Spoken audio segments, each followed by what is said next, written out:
digunakan untuk mengatasi tindak pidana perpajakan di Indonesia. Misalnya begitu ya. Ini yang terpikirkan oleh saya saja, jadi saya tuliskan begitu.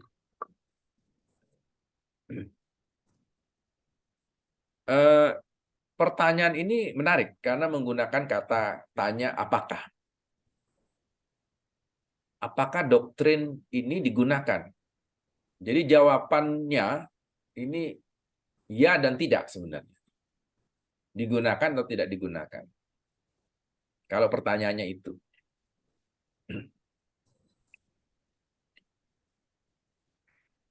Coba kita bandingkan kalau pertanyaannya mengapa ya? Mengapa doktrin ultimum remedium digunakan untuk mengatasi tindak pidana perpajakan Indonesia? Ini menyangkut alasan-alasan ya, mengapa alasan.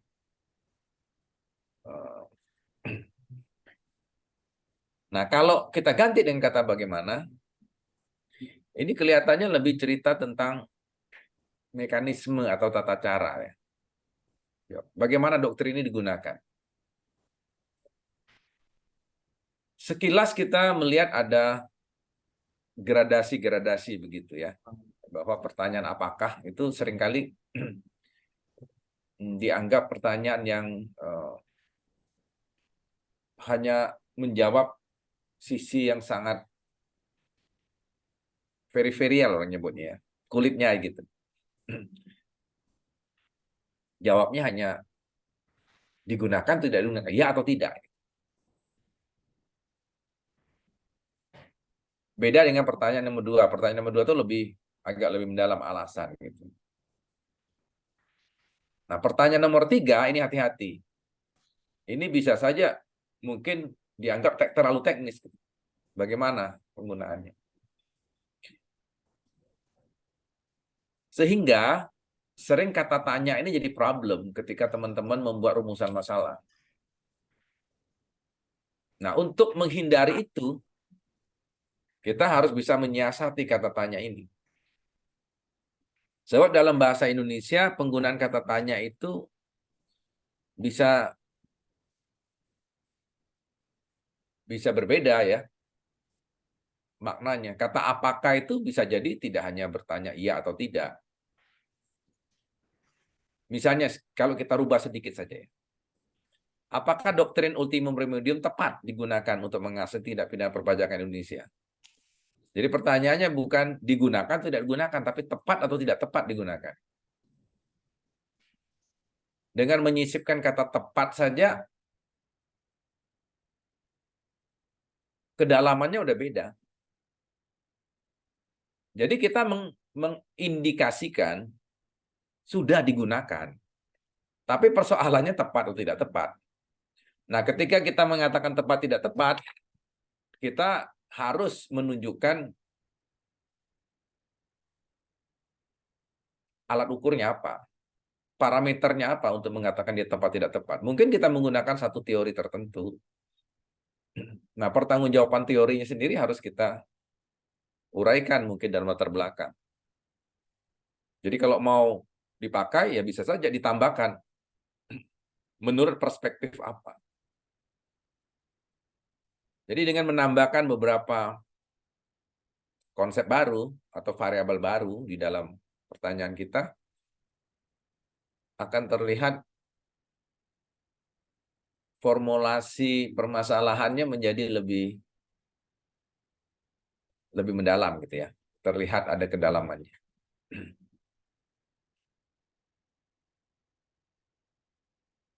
Coba kita lihat nomor 2 ya. Dengan mengapa doktrin ultimum remedium menjadi kebijakan dalam mengatasi tindak pidana perpajakan Indonesia. Jadi tidak hanya digunakan, tapi kita mengklaim ini sudah menjadi kebijakan, misalnya terlihat dari sejumlah peraturan yang ada dan putusan-putusan pengadilan pajak misalnya.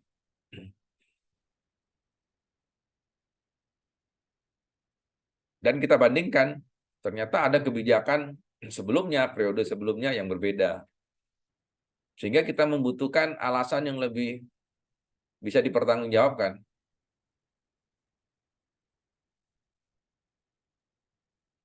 Seperti itu ya alasan ini.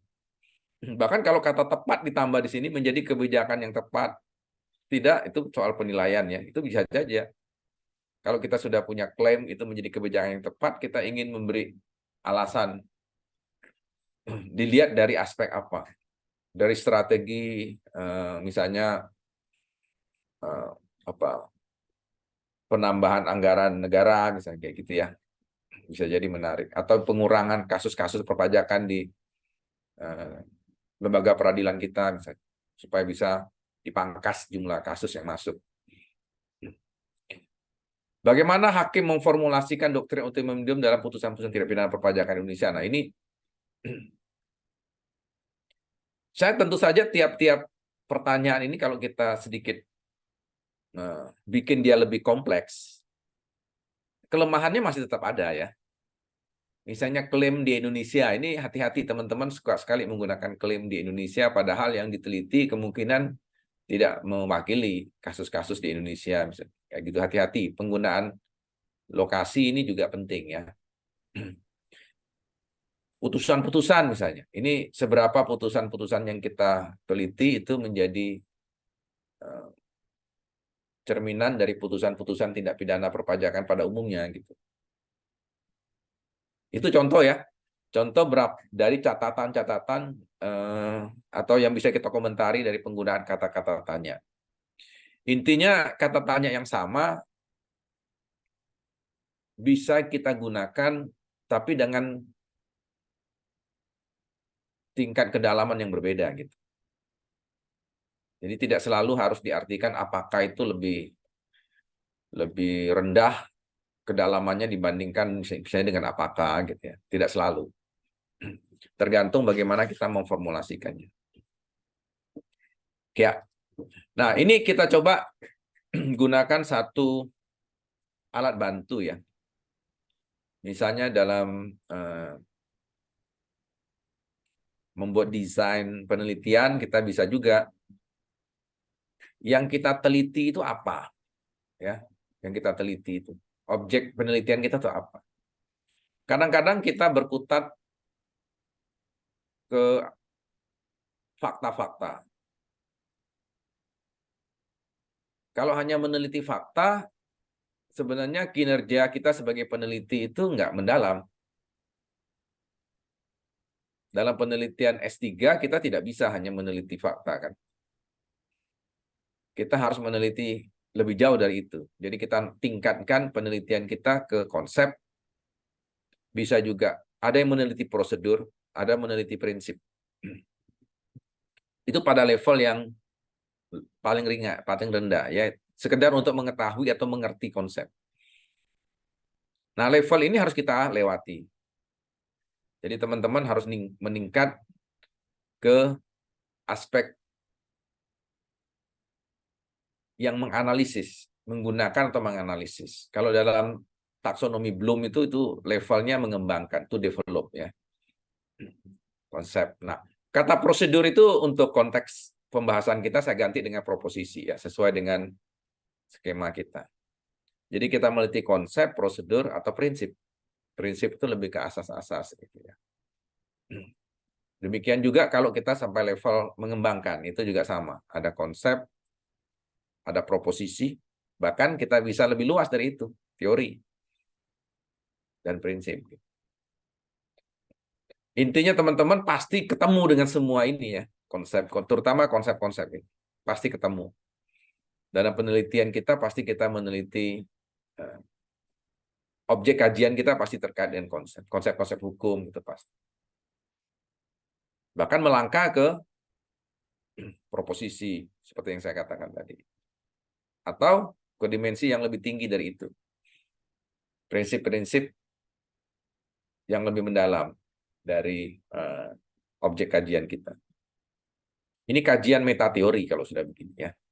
Kajian metateori. Saya ambil contoh misalnya, ini saya coba mulai dari sini ya. Nanti ada contoh-contohnya. Ini kita ambil dari buku analitiknya Aristotle ya. Dia mengatakan gini, kita itu punya kecenderungan kalau ingin bertanya itu mulai dari know what, lalu know why. Tahu apa dan tahu mengapa. Otak kita itu sebenarnya bekerja seperti itu, know what, know why. Know what itu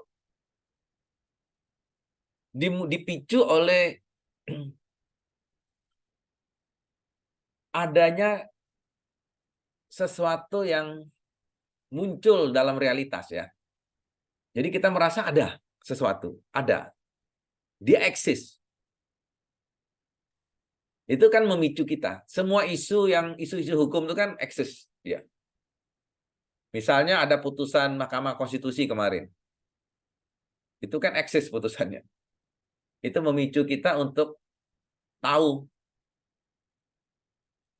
Dan kita ingin menggali lebih banyak tentang know what-nya. Jadi kalau kita tahu sesuatu ada, maka kita ingin menggali konsep-konsep hakikat dari ada itu apa. Penelitian itu selalu dimulai di situ. Nah, kalau kita tahu yang konsep-konsep yang kita yakin ada itu sebagai hal yang memang faktual gitu, sebagai suatu fenomena yang faktual, sebagai akibat dari satu gejala gitu. Kita biasanya ingin tahu gejalanya disebabkan alasannya apa. Gitu. Contoh misalnya kayak kasus putusan MK. Kita tahu putusan MK itu pasti ada konsep-konsep di situ. Misalnya konsep open legal policy misalnya gitu ya.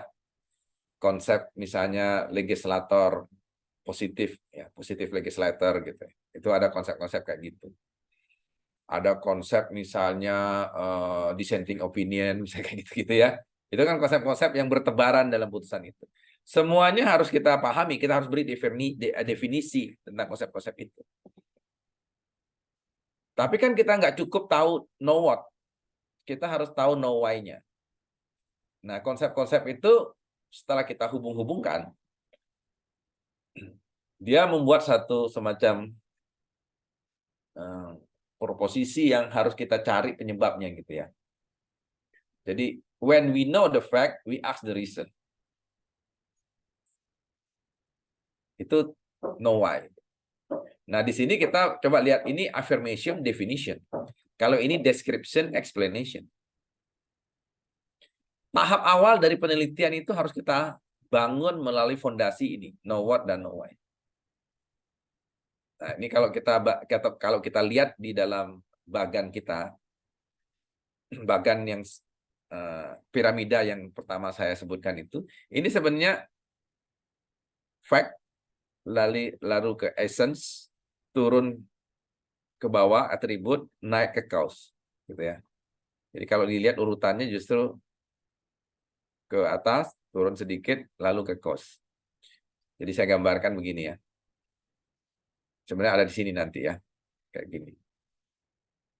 Kalau bingung saya gambarkan seperti inilah. Ini contoh yang lain, misalnya ya. Kita dipicu dalam penelitian itu kadang-kadang kita dipicu hal-hal sepele. Teman-teman bisa mendapat ide untuk meneliti itu kadang-kadang hanya dari flyer aja. Ini contoh ada satu flyer tentang indeks persepsi korupsi di Indonesia.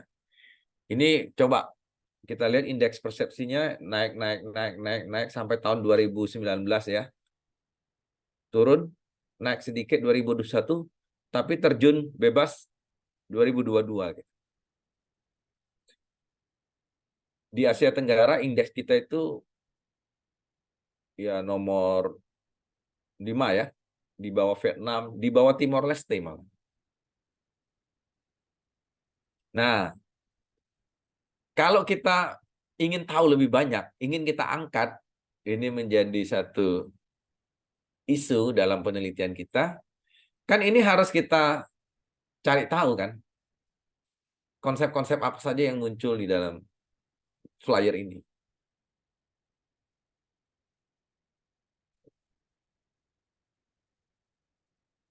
Jadi isu ini ada di dalam flyer ini, tapi kita ingin mendapatkan afirmasi secara konseptual.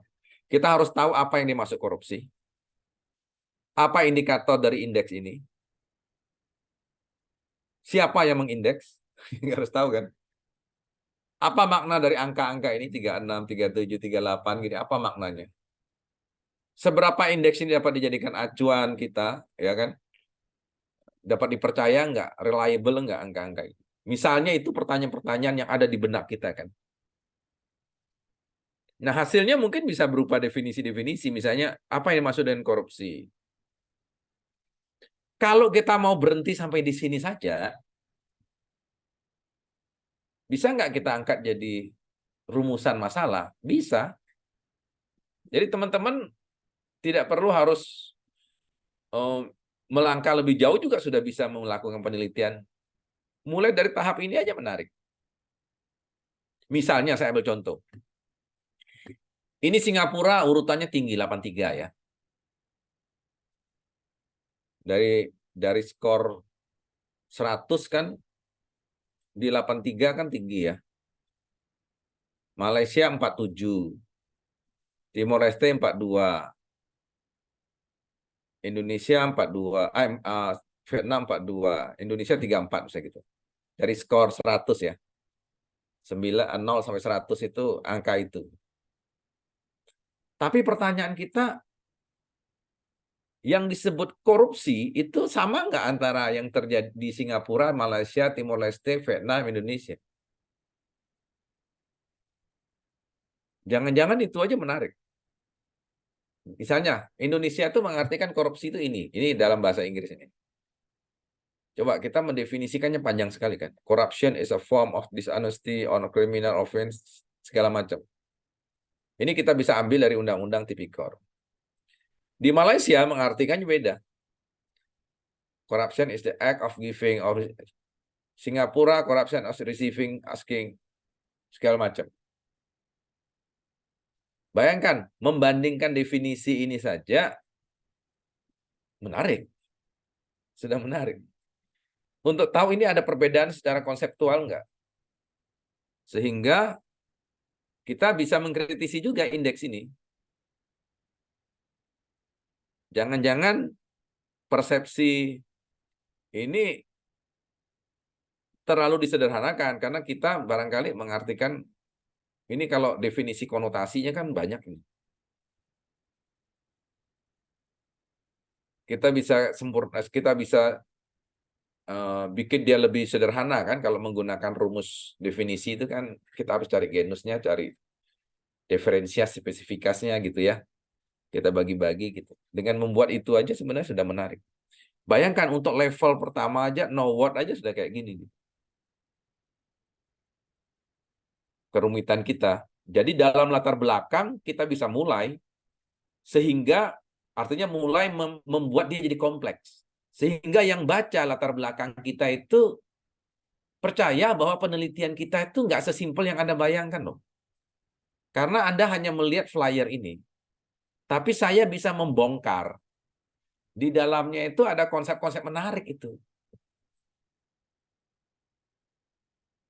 Mulai dari konsep korupsi saja itu menarik untuk ditelaah gitu. Misalnya ya, seperti itu.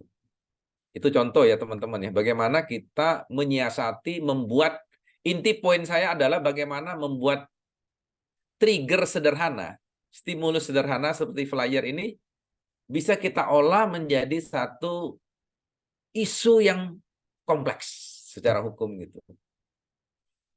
Jadi teman-teman jangan pengen yang wah-wah aja. Hal-hal yang konseptual seperti itu pun bisa dikulik gitu ya. Lalu kemudian kita angkat menjadi sesuatu yang orang lain tidak terpikirkan, itu sebenarnya di dalamnya itu terkandung problem-problem konseptual yang tidak sederhana. Nah, kita yang orang hukum harus jeli melihat celah-celah itu untuk dipermasalahkan. Itu ya contoh flyer. Jadi ini contoh sederhana saja flyer. Nah, apalagi kalau kita naik ke level tadi ya, kita mau know why-nya gitu ya. Alasan-alasannya. Apa faktor yang menyebabkan fakta bahwa indeks prestasi korupsi Indonesia menurun? Misalnya gitu ya, tadi kan ini menjadi alasan. Kan faktornya bisa faktor internal hukum, bisa faktor eksternal hukum kan? Apakah ketidakcukupan aturan normatif ini kurang efektif? Ini bisa menjadi alasan internal yang menarik nggak gitu. Faktor eksternalnya apa? Bisa macam-macam juga kan? Faktor budaya, faktor macam-macam gitu. Kalau ini mungkin misalnya karena faktor kelembagaannya gitu ya, yang mungkin tidak diberi kewenangan yang memadai, atau ada konflik internal sesama aparat penegak hukum misalnya. Kita nggak pernah membayangkan apa yang dipikirkan oleh para pengisi survei ini, sehingga anjlok sini. Perkembangan politik yang terjadi di Indonesia bisa jadi membuat ini anjlok persepsi ini. Padahal penegakan korupsi, penegakan hukum, termasuk penegakan undang-undang tidak pidana korupsi itu sangat dipengaruhi oleh trust, ya, kepercayaan orang terhadap lembaga negara yang menjalankan kewenangan itu. Oke, sampai di sini ada pertanyaan? Izin bertanya, Prof. Silakan. Berkaitan dengan tadi, Prof, lokasi skop penelitiannya. Sebenarnya kalau misalnya untuk disertasi itu sebaiknya tuh skopnya apa ya, Prof? Apakah misalnya tadi kan kalau Indonesia itu kan terlalu luas ya, Prof ya? Tidak perlu dikhawatirkan juga kalau memang ternyata klaim kita tentang Indonesia itu bisa kita pertanggungjawabkan. Misalnya ya, kita ingin meneliti putusan hakim misalnya. Untuk putusan-putusan hakim untuk kasus tertentu, itu kan kuncinya ada di Mahkamah Agung kan, ujungnya. Jadi walaupun putusannya banyak, tapi kemungkinan variasi dari outputnya itu mungkin tidak seberagam, tidak sebanyak putusannya. Bisa jadi. Bisa kita klasifikasikan, oh ternyata ujung-ujungnya hanya ada lima kriteria aja dari putusan itu. Nah, tinggal kita kemudian cut lagi. Misalnya kita ambil sekuensnya tidak tempat, tapi waktu. Misalnya pasca berlakunya Undang-Undang Cipta Kerja misalnya. Itu kan sudah kita cut lagi. Jadi kita potong-potong. Permainannya kan ruang dan waktu kan. Indonesia itu luas dari segi ruang. Tapi kalau kita potong dari segi waktunya, kita iris dari segi waktunya, mungkin Indonesianya itu masih tetap terwakili, tapi Indonesia versi undang-undang pasca tahun berapa sampai tahun berapa. Masih tetap Indonesianya. Itu ya. Nah, kalau Ya, kita baik, tidak Prof. mau menggunakan Indonesianya, kita bisa studi kasus. Studi kasus cuma ginilah, kita mau bermain di keluasan area atau kedalaman gitu. Kalau kita ingin kedalaman, studi kasus itu pasti kedalaman. Tapi ingat, kalau teman-teman membuat studi kasus, kita ada kesulitan untuk membuat generalisasi dalam kesimpulan. Sebab kesimpulannya hanya kasuistik karena satu kasus itu. Itu sih. Oke, Prof, izin menambahkan. Yuk. Izin, Prof. Ya. Monggo semua, silakan. Oke.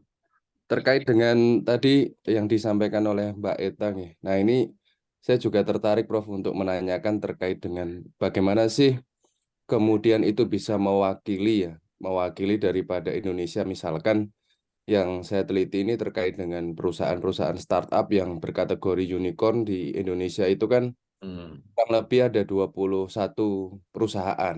Nah, ketika 21 perusahaan itu bisa terwakili bahwa itu merupakan perusahaan-perusahaan startup yang berkategori unicorn di Indonesia itu, apakah harus 21 itu atau ada penghitungan terkait dengan populasi sampelnya ya? Gitu, Prof. Sederhananya begini, semakin heterogen, ini kan sebenarnya apa? Menurut saya hukum yang umum aja gitu ya, atau apa dalil umumnya saja. Semakin heterogen populasi, sampelnya harus makin banyak. Semakin homogen, semakin sedikit sampelnya. Jadi sebelum kita menentukan, kan asumsi kita pengen meneliti semua startup company itu. Kalau memang kita ingin teliti, maka tidak ada jalan lain, populasinya itu harus kita selidiki. Mereka punya perbedaan dan persamaan dari aspek apa. Alangkah baiknya kita klaster. Setelah itu, oh ternyata kita bisa bagi menjadi 3 kelompok. Nah, coba kalau kita ambil tiap-tiap kelompok itu, klaster-klaster kita ambil sampelnya, menurut kita cukup nggak kalau ngambil satu-satu? Artinya di dalam klasternya itu sendiri masih ada keraguan kita nggak kalau ngambil satu sudah mewakili gitu. Kalau kita sendiri mengatakan, kayaknya satu nggak cukup deh. Tiap klaster harus saya ambil 2 misalnya. Ya, udah. Kita dengan cara itu saja kita sudah ada pertanggungjawaban kan. Pertanggungjawaban bahwa pemilihan kita untuk mengatakan itu mewakili keseluruhan startup companies di Indonesia itu secara ilmiah bisa kita pertanggungjawabkan. Jadi caranya tidak ada cara lain kecuali simak, teliti populasinya gitu.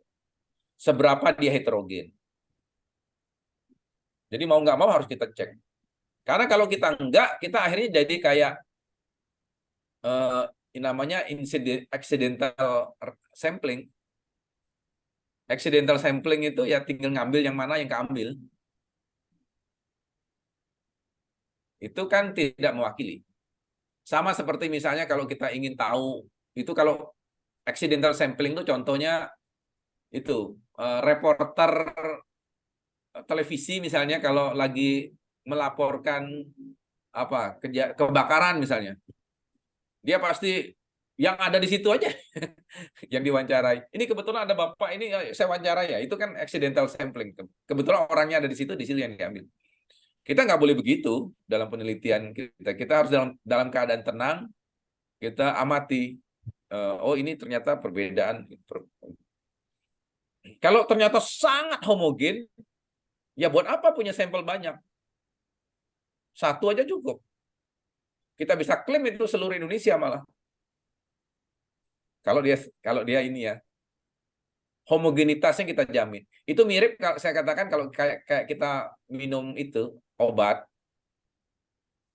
Kan kalau teman-teman minum obat, pil atau kapsul itu kan nggak perlu harus milih kan, kapsul mana yang mau dimakan hari ini. Karena dianggap seluruh yang isinya di dalam botol obat itu ya homogen gitu. Ketika diaduk itu pasti sudah merata benar. Sehingga ketika masuk ke dalam kapsul manapun diambil itu sama, homogen. Jadi cukup ambil satu sampel. Nah, itu ya ketercukupan. Tapi kalau secara statistik mungkin tetap ada ya ukuran-ukuran tertentu kalau teman-teman menganalisis statistik. Biasanya di atas 20 sampel itu baru ada kelayakan untuk dihitung secara statistik. Tapi kan orang hukum jarang tuh main-main statistik. Mungkin menjawab nggak Pak ya? Ya, baik Prof. Terima kasih Prof. Iya, iya. Saya merasa menarik itu meneliti startup. Itu apa yang mau diteliti? Terkait dengan tanggung jawab investor asing ya Prof. Nah, itu bisa dilihat kira-kira kapan startup itu dibangun. Itu mungkin ada nggak di dalam perjalanan waktu itu ada intervensi peraturan yang berbeda gitu. Misalnya pada tahun sekian sampai tahun sekian itu ternyata startup-nya dibangun pada periode peraturan ini. Ini peraturannya, ketika peraturan berganti muncul startup ini, startup ini, startup ini. Nah, tinggal kita cek atau kita bisa lihat dari hubungan investasinya itu ada variasi nggak gitu. Antara startup ini kalau kerjasama dengan investor ini pola kerjasamanya ada yang membedakan nggak antara satu startup dengan startup yang lain. Jadi banyak angle untuk membedah heterogenitas tadi ya. Tapi kita jangan terlalu larut ya. Kita kadang-kadang bisa memutuskan sendiri. Artinya kita mengabaikan kriteria-kriteria yang terlalu banyak. Kita ambil saja misalnya, oh ternyata kalau kita teliti itu bisa 20 kriteria yang membedakan. Ya nggak perlu semuanya kita ambil. Mungkin kita simplifikasi aja. Oh, saya hanya mengambil 5 saja kriteria untuk membedakan itu. Yang menurut saya sangat dominan dan sangat relevan dengan aspek hukum misalnya. Saya ambil 5 saja. Misalnya gitu. Atau kita bisa simplifikasi. Saya nggak tahu startup itu semuanya bentuknya PT apa nggak misalnya. Atau ada variasi dia bukan PT. Nah, kalau itu kita ambil aja yang PT aja misalnya. Yang bukan PT kita abaikan. Misalnya. Jadi banyak cara kita untuk membuat pekerjaan kita lebih mudah. Dengan cara setelah kita pelajari populasinya, kemudian kita coba, kayaknya kita batasi deh.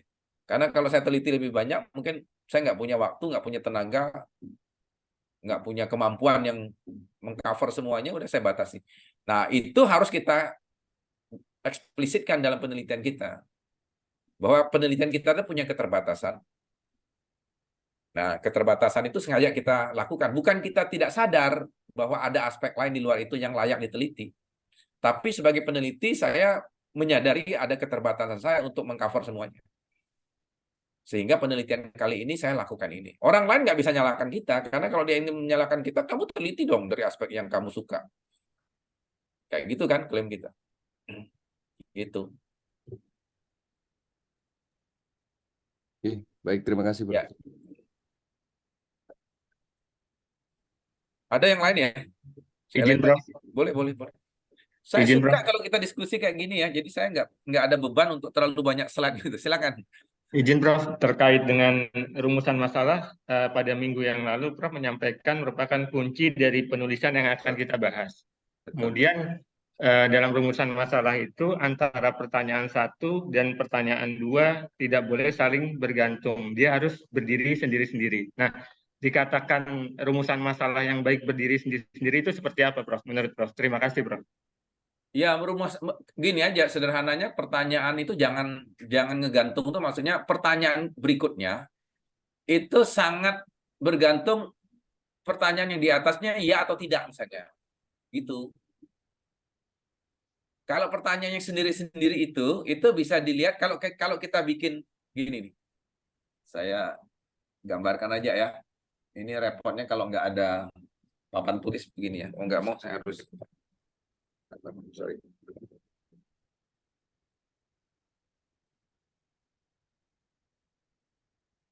Misalnya kalau teman-teman bikin kerangka berpikir, kan kerangka berpikir itu akan terlihat sebagai kerangka berpikir yang bagus kalau dia ujungnya itu menjawab pertanyaan gitu ya. Misalnya ini, saya ambil contoh begini aja. Kita anggap aja ada dua rumusan masalah gitu. Siap, Prof. Ini 2 rumusan masalah ini tentu saja didahului oleh banyak konsep-konsep di belakangnya kan. Gitu. Kemungkinan gitu ya. Ada ini, saya lebih kecilin ya. Ini kalau saya gambarkan dengan panah-panah ya, ini ceritanya ini ada panah begini gitu. Katakanlah begini aja ya. Misalnya ini ada banyak nih. Ini teman-teman bayangkan ini ada panah-panah ke sini ya. Gitu ya. Siap, Prof. Ya. Nah, yang saya maksud dengan pertanyaannya menggantung itu, ini apabila ini, kemudian ini begini. Ini ke sini, baru ke sini. Jadi pertanyaan ini sangat bergantung ke pertanyaan ini jawabnya kayak apa. Yang benar itu, teman-teman kalau bikin kerangka konsep, nggak boleh begitu. Kalau ini pertanyaan 1, pertanyaan 2, dia harus yang 1 tuh jangan di belakang yang lain gitu. Kalau ini begini, pertanyaan saya ngapain nanya ini? Karena kalau jawab ini pasti terjawab. Gitu kan? Lebih baik ini aja yang dirumuskan, yang dimunculkan. Jangan ini yang dimunculkan seolah-olah biar banyak ini jadi 2 gitu. Padahal sebenarnya hakikatnya itu 1 pertanyaan itu. Ini hanya pertanyaan apa ya? Kalau pengumpan aja, ini pertanyaan pengumpan akhirnya. Cukup paham ya? Jadi contohnya kayak gitu. Nah, saya biasanya kalau kerangka berpikir itu atau kerangka konsep, kalau teman-teman terserah ya mau gunakan istilah apa. Itu bagi saya penting sekali. Karena dari situ, kalau dibangun dengan baik ya, kerangka-kerangka konsep itu ya, itu akan menentukan banyak hal gitu, termasuk jalan pikiran kan ini. Oh ternyata si peneliti itu ngalirkan ini ketemu ini ketemu ini, ketemu ini, ketemu ini. Dan di sini saya bisa tahu dia pakai teori apa. Karena konsep-konsep ini muncul, ini pasti ini teorinya ini nih. Ini muncul teori ini. Oh, Anda mengkombinasikan teori ini dengan teori ini. Nah, nanti saya bisa cek juga sistematika dari laporan penelitiannya atau disertasinya. Jangan sampai ada uraian di bab-bab tinjauan literatur misalnya ya, atau hasil penelitian yang nggak nyambung dengan kerangka konsep. Dia muncul tiba-tiba gitu, yang tidak ada di sini. Padahal ini sebenarnya janji dari sistematika tulisan kita. Anda pasti ngomong ini gitu. Ngomong ini, ngomong ini, ngomong ini. Nah, ini nanti kita tinggal urutkan aja ini 1, 2, 3, 4, 5, 6 gitu. Jadi ada logikanya kenapa? Pasti nomor 1, 2, 3, nomor kecil pasti ada di sini. Kalau kita bayangkan alur flow-nya dari kiri ke kanan ya. Kalau atas bawah juga boleh ya. Tapi flow itu menunjukkan Anda pasti bahas ini dulu baru bahas ini. Setelah itu ada bahas ini, bahas ini. Setelah itu ada bahas ini gitu. Yang repot itu kadang-kadang saya lucu deh, saya ngeliat misalnya ya, kemarin misalnya saya baru bimbing mahasiswa peserta S3 Undip. Kayak gitu. Setelah saya cek, coba saya bilang, rumusan masalah kamu tunjukkan ke saya. Oke, kita sekarang cek ya. Ini ada di halaman berapa? Oh, ternyata ini halaman 120, dia bahas di halaman sampai 130 misalnya. Terus ini halaman 60, Prof, kata dia. 60 sampai 70. Ada di situ. Dari sini aja saya udah tahu dia keliru. Ini adalah variabel yang belakangan muncul kan sebagai konsekuensi dari ini hubungan-hubungan ini menghasilkan ini. Tapi kok dalam analisis Anda munculkan dulu ini halaman ini awal baru kemudian bahas ini. Gimana cara pertanggungjawabannya gitu? Yang kayak gitu tuh gampang deh ngeceknya. Jadi teman-teman tolong hati-hati ya. Kayak gitu trik-triknya. Tinggal ngecek aja Anda konsisten nggak menggunakan kerangka berpikir. Kerangka berpikir itu tidak harus sekali jadi. Jadi mungkin dalam penelitian kita kadang-kadang kita rombak. Balik lagi ke sini, balik lagi. Rubah. Oh, kita baru sadar kayaknya di antara ini dengan ini kayaknya ada konsep ini deh. Ayo udah pindah, berubah lagi. Nggak apa-apa. Kan kita bikin dulu desain awalnya, tapi desain itu terbuka untuk mungkin seiring dengan munculnya informasi baru kita bisa tambah. Kita baca buku yang menarik kita tambahkan. Tapi jangan sampai nggak selesai ya. Nambah-nambahin nggak selesai jangan juga. Pasti harus ada batas waktunya kapan kita. Nanti khawatir saya kalau sekian semester itu kerjanya nambahin kerangka berpikir nggak selesai. Kan kita nggak lagi bikin buku buku teks yang terlalu gemuk gitu ya. Kalau salah satu godaan yang yang selalu ada dan kadang-kadang sulit untuk diatasi itu adalah ketika teman-teman punya data yang banyak. Dan kadang-kadang sayang kalau tidak dimasukkan ke dalam disertasi kita. Baca buku ini kayaknya menarik nih kalau dikait tambahin gitu. Baca buku ini kayaknya juga menarik, tambahin gitu. Akhirnya jadi nggak karu-karuan justru. Kerangka berpikir. Jadi kita harus mulai disiplin juga. Walaupun kita punya banyak informasi, tidak semua harus ditampung di sini. Makanya saya sarankan kalau saya lagi gitu ngomong ke mahasiswa, saya bilang, ini menurut kamu menarik? Iya menarik Pak. Ya udah, kalau memang menarik dan menurut kamu itu ini tapi mengganggu alur, menurut saya bilang ini mengganggu. Kalau kamu masukkan ke dalam batang tubuhnya gitu ya, dari disertasi kamu itu mengganggu alur uraian kamu. Udah, bikin aja catatan kaki. Udah, selesai. Masukkan ke situ sebagai catatan penjelas. Ya kan, selesai. Bikin 1-2 kalimat di bawahnya, tunjukkan referensinya, cukup. Yang Anda baca itu tertampung di situ sudah. Dengan demikian nggak mengganggu alur. Gitu ya kira-kira ya. Mudah-mudahan bisa menjawab. Terima kasih, Prof. Ada yang lain? Mohon izin, Iya, boleh. Silakan. Prof. Ya, Prof. Mencermati beberapa disertasi terutama di Undip itu, saat menyusun judul ataupun rumusan masalah, itu sering menggunakan kata-kata, definisi, atau konsep mungkin soal ini. Rekonstruksi, Iya, iya. konseptualisasi, Ya, reformulasi. ya, ya. Dan itu bukan di Undip, di mana-mana sering saya temukan seperti itu. Apakah definisi atau konsep-konsep itu seperti rekonstruksi, reformulasi itu memiliki nilai permasalahan tersendiri di dalam definisinya atau kata-katanya? Kalau rekonseptualisasi mungkin bisa agak membedakan ya. Tapi kalau kita menggunakan reformulasi atau rekonstruksi, itu bedanya di mana dan konsekuensinya seperti apa? Izin pencerahannya. Ya, ya. Prof. Coba, saya kata produksi dengan reproduksi bagusan mana? Lebih menarik bagusan reproduksi.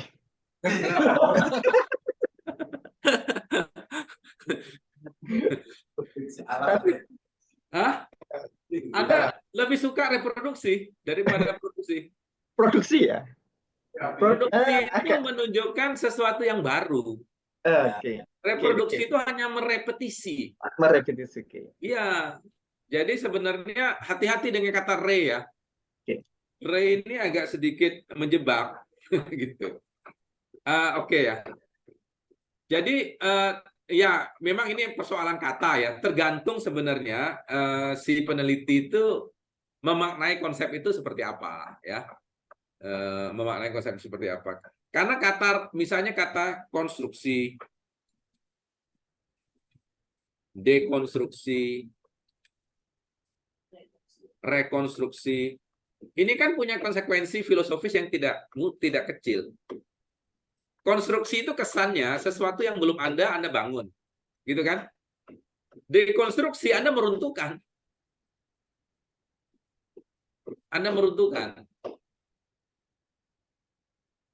Jadi hal yang sudah mapan itu Anda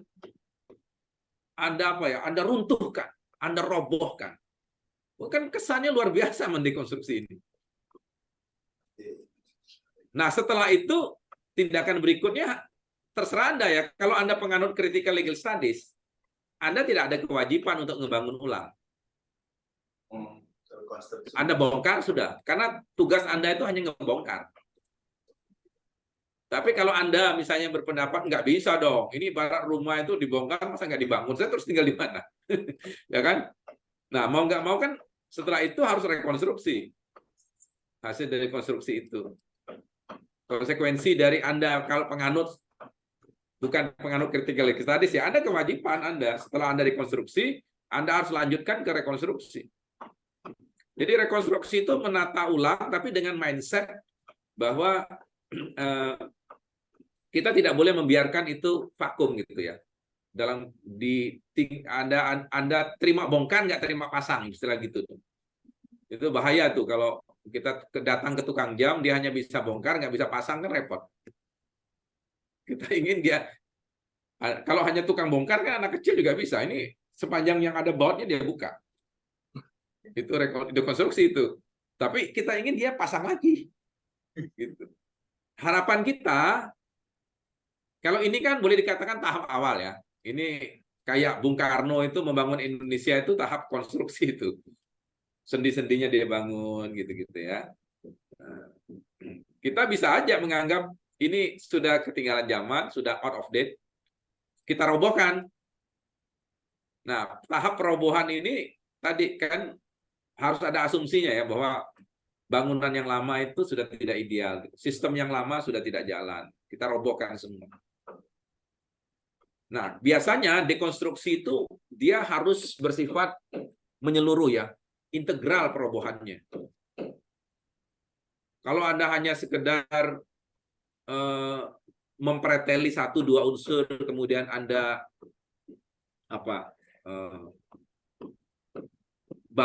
Anda kritik, kemudian Anda tambahkan ini supaya lebih, itu kan jangan menggunakan istilah konstruksi, dekonstruksi dan mengerikan. Padahal yang Anda lakukan itu hanya sekedar mengkritisi 1-2 efek yang tidak sampai meruntuhkan bangunan gitu ya. Pilar-pilar yang soko gurunya itu nggak menyentuh itu gitu. Hati-hati menggunakan istilah itu. Jadi karena ini istilah yang cukup ini. Kalau formulasi dengan reformulasi, nah tergantung, formulasi itu kita artikan sebagai rumusan. Sementara reformulasi itu merumuskan ulang gitu. Itu boleh aja, menurut saya lebih ringan lah menggunakan istilah itu ya. Daripada konstruksi, dekonstruksi, rekonstruksi. Mungkin lebih linien gitu ya. Kalau pakai istilah formulasi, reformulasi. Satu lagi apa tadi? Rekonseptualisasi.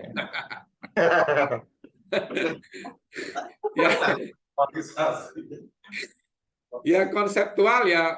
Ya ini juga menarik tuh. Konsep itu tadi kan saya bilang generalisasi dari fakta ya. Nah itu membangun cukup mendasar itu kata konsep. Sementara yang gini, kata konsep ini kadang-kadang dalam bahasa hukum kita sering gunakan istilah pranata ya. Misalnya perkawinan itu konsep hukum apa bukan? Konsep kan perkawinan gitu. Tapi itu suatu pranata hukum. Perkawinan, adopsi misalnya kayak gitu. Korupsi itu kan konsep-konsep hukum semua kan. Semua term yang kita sebutkan itu punya kedekatan dengan satu konsep pasti. Di benak kita itu ada konsep. Kenapa dia menjadi konsep? Karena di dalamnya itu ada definisi pasti kan. Bisa definisi konotatif maupun denotatif. Dan karena itu menjadi terminologi hukum, dia akhirnya menjadi pranata hukum. Memang dalam bahasa Inggrisnya pranata itu kalau pranata hukum itu disebut legal institution. Tapi hati-hati, kata institution itu jangan kita bayangkan semacam bangunan atau lembaga yang punya ketuanya, punya anggotanya, bukan itu ya. Institution. Kata institusi itu bisa berarti lembaga, bisa berarti pranata. Itu. Jadi kuncinya sekali lagi tergantung si penelitinya memaknainya apa dengan kata-kata ini, konsep, rekonseptualisasi kayak gitu. Apa maknanya dia? Itu harus kita pertegas yang Anda maksud itu apa. Nah, ada kemungkinan si promotornya itu ya tergoda dengan istilah-istilah kayak gini. Ini kelihatannya keren gitu. Cuma kadang-kadang bisa kita kritisi. Ini sebenarnya kayak tadi kan, wah ini apa benar ada dekonstruksi. Padahal yang Anda maksud itu tadi hanya sekedar meredefinisi. Mendefinisi ulang. Padahal mendefinisi ulang itu hanya nambahin 1 atau 2 variabel aja gitu ya. Itu kira-kira. Terima kasih, Prof.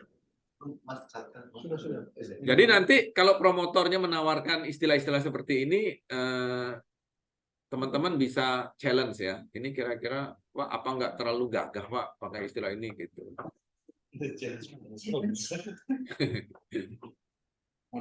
Baik, Prof, mau nanya, Prof. Ya, monggo. Ini kembali ke pertanyaan untuk penelitian tadi, Prof. Kan ada yang mengidentikan kalau ada kata pertanyaan apa, itu kan mengenai normatif. Kemudian yang bagaimana atau tentang proses, itu empiris atau sosial legal gitu ya, Prof ya. Itu menurut pendapat Prof bagaimana? Terus yang kedua, mengenai kalau sesuatu penelitiannya ini mau normatif, kan ada yang berangkat dari fakta hukum atau pemberitaan, misalnya tadi kan Prof kan menyampaikan ada melakukan penelitian hanya dengan pamflet misalnya seperti itu. Tapi ada juga yang menyatakan bahwa kalau penelitian dalam penelitian yang normatif utamanya adalah suatu case atau fakta hukum yang sudah masuk atau sudah ada putusannya, Prof. Sudah inkrah. Menurut pendapat Prof itu seperti apa? Soalnya ada yang menyatakan hal demikian. Kalau nggak ada putusannya berarti itu bukan penelitian gitu, Prof. Baik, itu Prof. Itu aja. Gini ya, kata tanya dalam bahasa Indonesia itu nggak semuanya konsisten digunakan. Coba misalnya Ibu nanya salah satu teman kita yang ada di ruangan. Kita ingin tahu nama beliau. Yang digunakan kata apa? Namamu siapa? Nah, coba. Siapa? Padahal bahasa Inggrisnya nggak ada who is your name. What is your name? Ya. Harusnya apa nama Anda? Dari situ aja kita bisa menduga bahwa kata tanya dalam bahasa Indonesia itu bisa bermakna ganda. Kita bisa mulai tidak harus dengan kata tanya. Misalnya, dapatkah? Bolehkah? Bisa kan? Ini kan sebenarnya kata ini walaupun tidak menggunakan kata ini, kemungkinan ini apakah dapat, gitu kan? Ini kan bisa jadi apakah boleh? Bisa juga mengapa boleh? Ya kan? Bolehkah ini Bu Seni? Misalnya. Jadi saya hanya ingin mengatakan jangan-jangan di belakang kata tanya itu maksudnya tidak selalu harus itu. Oh, ini nanya normatif. Ini nanya proses. Kayak gitu-gitu. Ingin kita telaah. Biasanya saya tidak terlalu percaya dengan kata tanya. Karena saya tahu dalam bahasa Indonesia tadi tidak konsisten kita menggunakan kata tanya itu. Tidak kayak bahasa Inggris lah. Bahasa Inggris itu agak konsisten. Makanya ada 5W 1H itu. Itu konsisten. Gitu ya. Jadi untuk tahu itu baca latar belakang dia. Latar belakang itu membantu banget sih sebenarnya untuk kita tahu sebenarnya yang dimaksud apa. Dia menggunakan kata apakah itu bisa jadi maksudnya itu justru terkait ke dimensi yang luas sekali, tidak hanya sekedar normatif yang ditanyakan. Apakah boleh ini coba? Ini kan pertanyaan yang luas, secara etik bisa, secara hukum bisa, secara empiris bisa. Masyarakat membolehkan nggak? Gitu. Mungkin tambah bingung ya. Tapi ya nggak apa-apa. Kalau ditanya pendapat, saya biasanya sangat hati-hati karena saya sadar bahasa Indonesia tidak konsisten dalam menggunakan kata tanya. Contoh yang pertama tadi saya tantang, Apa nama aja kita udah keliru. Siapa nama kamu? Gitu. Siapa coba?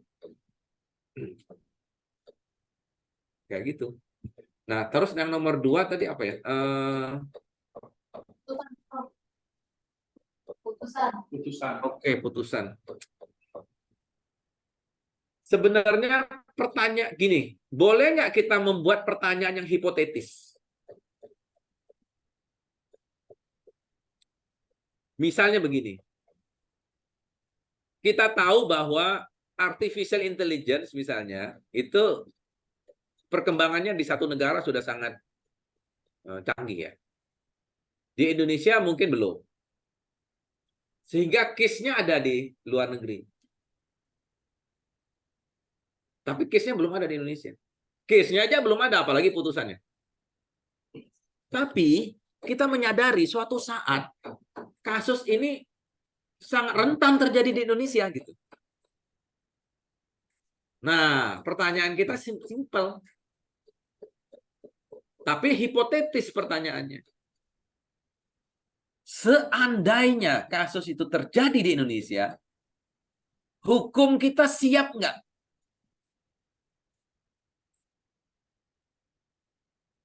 Coba, pertanyaan itu apakah nggak bagus? Bagus itu pertanyaan itu. Layak untuk diteliti. Sehingga kita tahu seberapa siap hukum kita mengantisipasi kejadian seperti itu. Ya kan? Jadi kalau ada orang yang mengharamkan sebelum ada putusan belum bisa diteliti, itu apa itu menurut saya? Padahal itu menarik.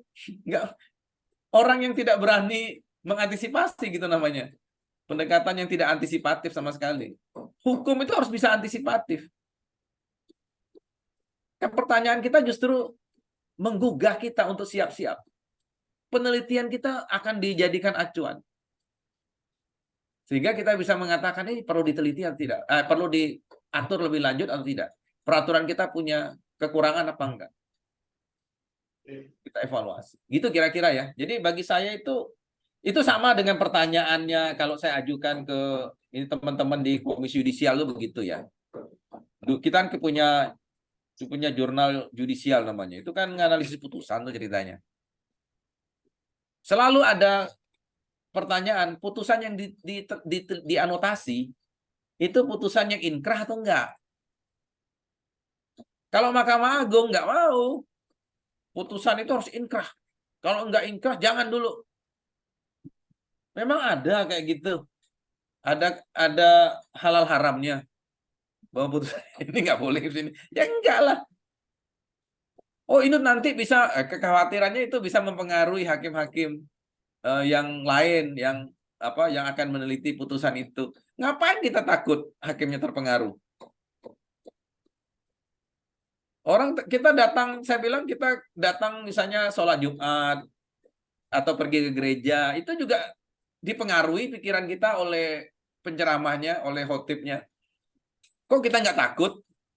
Kalau nggak khawatir dipengaruhi, ya kita hidup di ruang yang steril.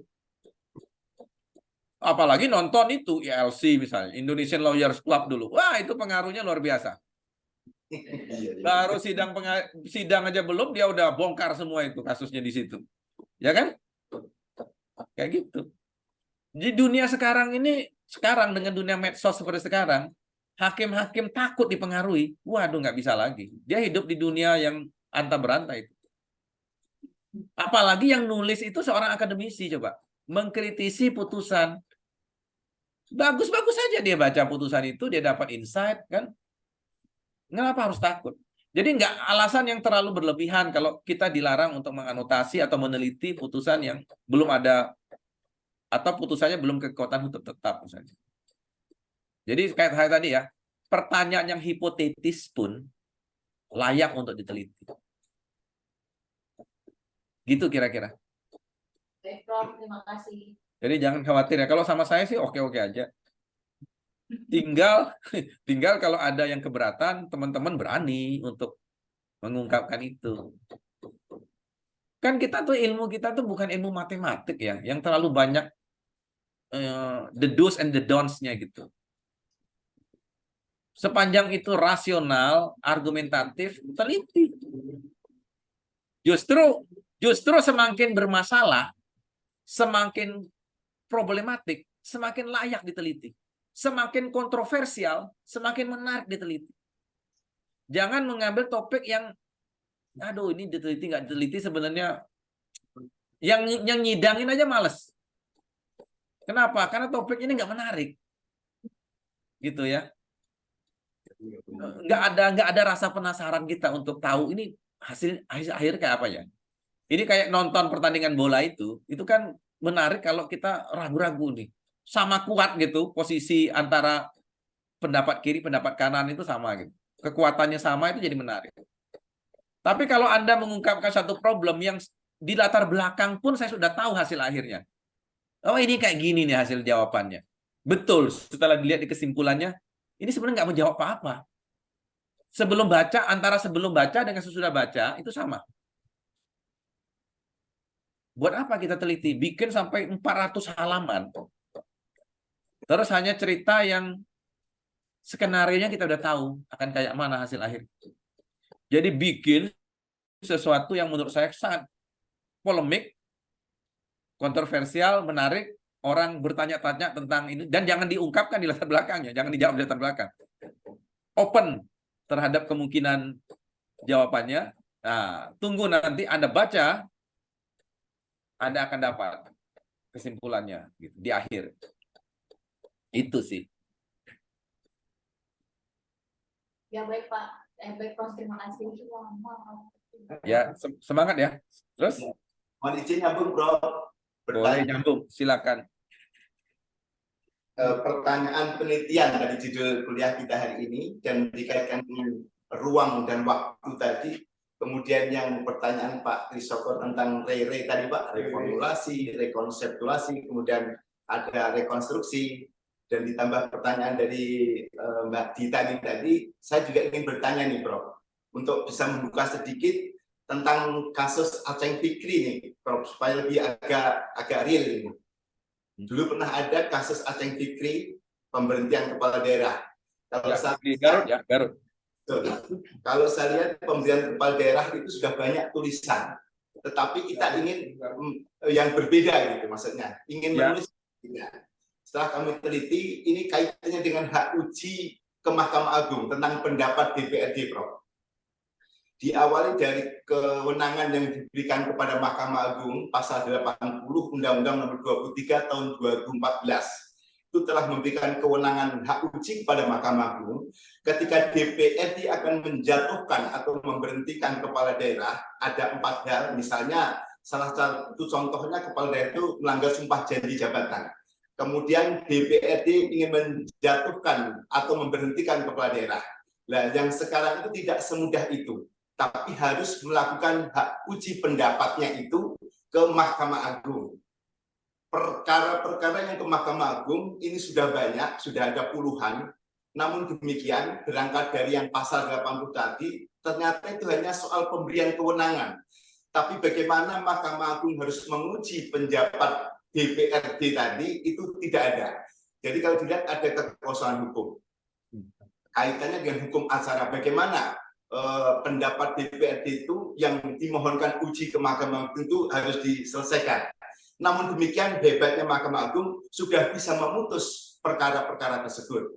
Nah, yang menjadi pertanyaan ini, Prof, lari ke yang tadi, pertanyaan penelitian ini, kalau misalnya kami soal ruang dan waktu kami batasi, misalnya penulisan ini sejak berlakunya yang Undang-Undang 23 tahun 2014. Misalnya saya akan melihat perkara-perkara yang diajukan ke Mahkamah Agung itu soal waktu ya Prof, berarti ya melihatnya. Kemudian setelah melihat dari situ ada satu pertanyaan, mengapa pembentuk undang-undang ini memberikan kewenangan hak uji kepada Mahkamah Agung terhadap pendapat DPRD sebelum memberhentikan kepala daerah? Artinya melibatkan Mahkamah Agung, padahal yang sebelum-sebelumnya tidak demikian.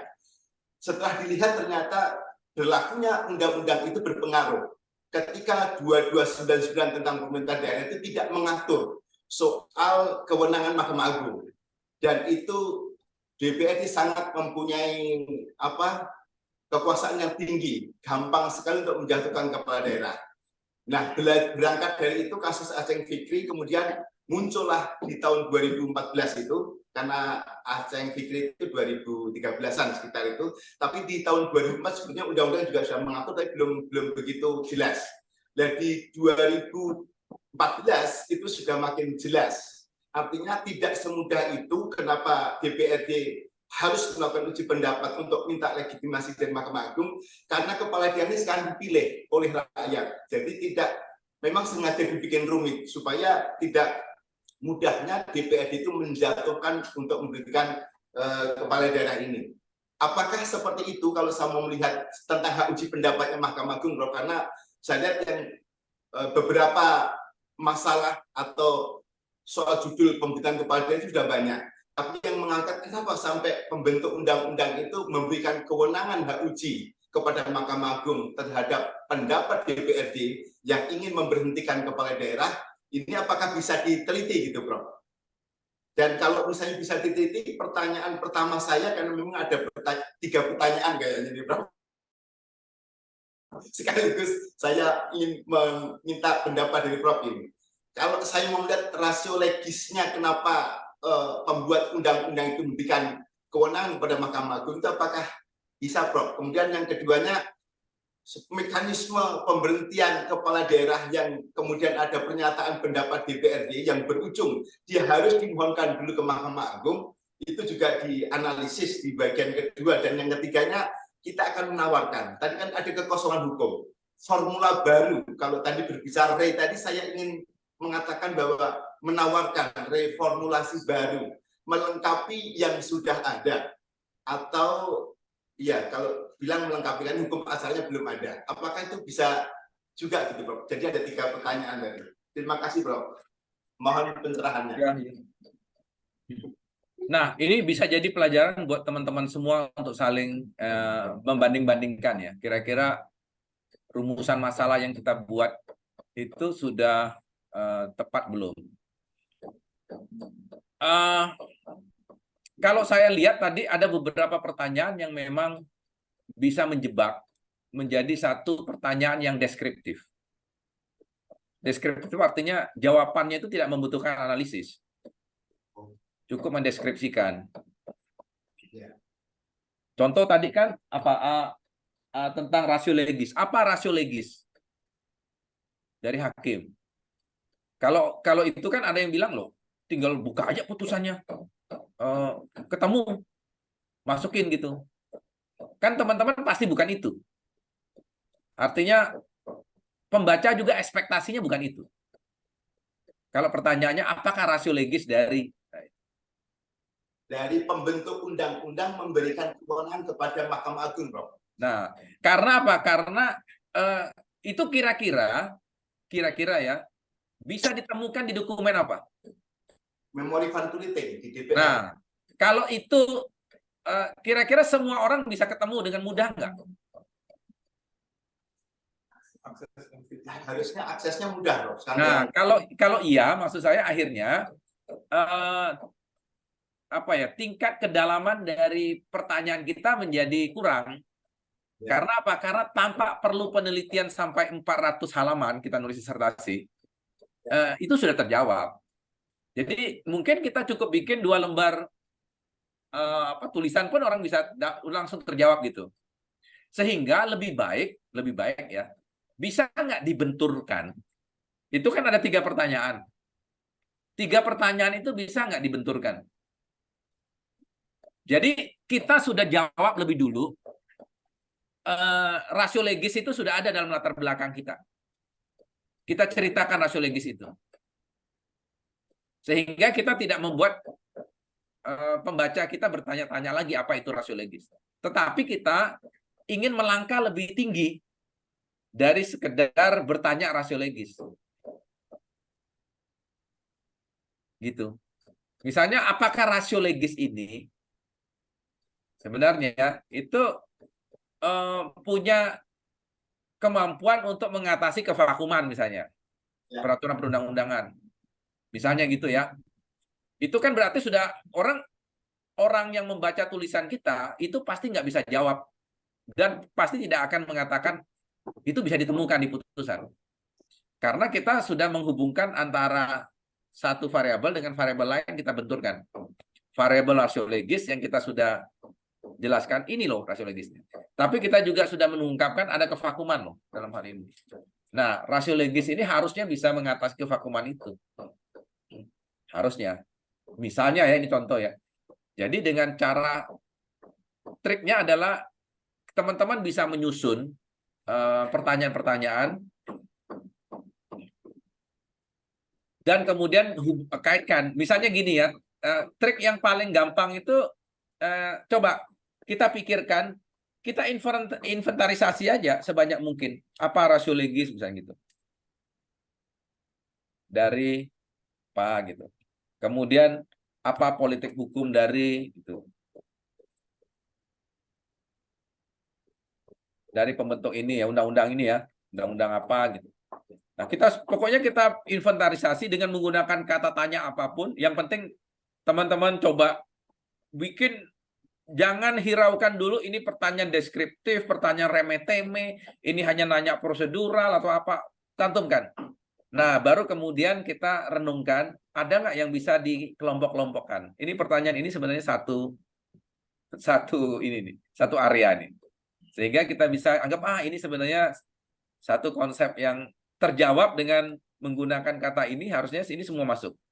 Nah, dari situ nanti kita bisa tahu, oh ini sebenarnya dengan menggunakan kata ini, konsep ini, terminologi ini, lalu saya hubungkan dengan terminologi ini, nanti akan muncul pertanyaan yang jauh lebih kompleks. Misalnya ya, pertanyaan itu kan kalau kita ganti semuanya di X dan Y misalnya, oke ya. Akhirnya kita kelompokkan ini, oh ada X, ada Y misalnya. Kan pertanyaannya apakah X menjadi faktor penyebab dari Y, bisa gitu kan? Contoh gitu kan? Apakah X dan Y ini saling konvergen misalnya? Untuk apa gitu? Mengakibatkan apa? Ataukah saling divergen, saling bertolak belakang?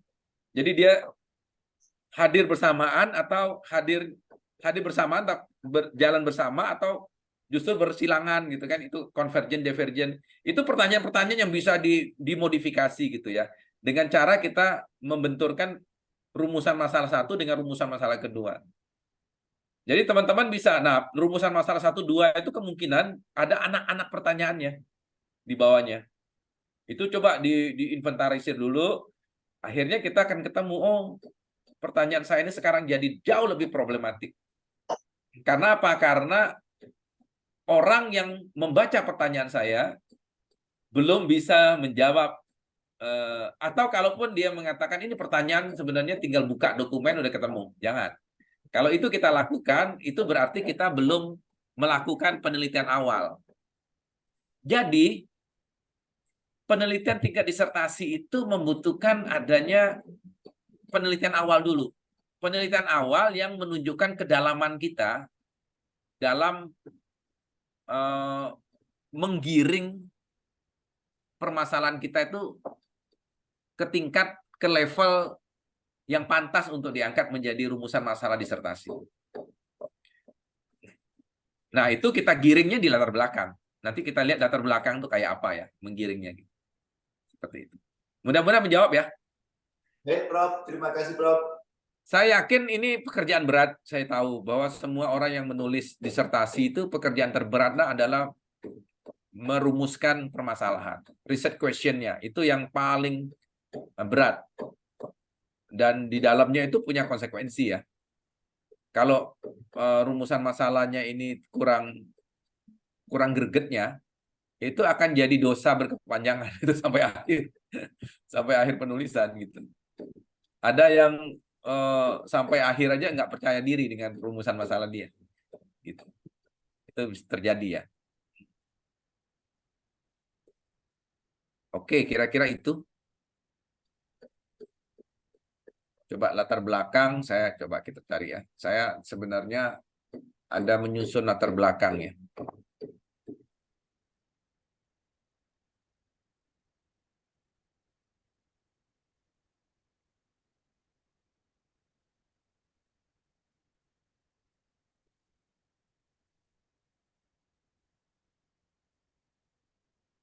Nah, latar belakang ini penting ya, teman-teman ya. Hati-hati membuat latar belakang. Ini bukan pekerjaan sederhana ya. Kok lari ke sini?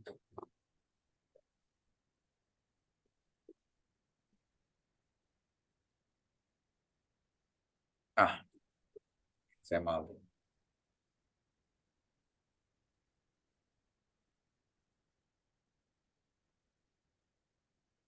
Saya membayangkan latar belakang itu seperti orang yang berlari ya. Kayak gini.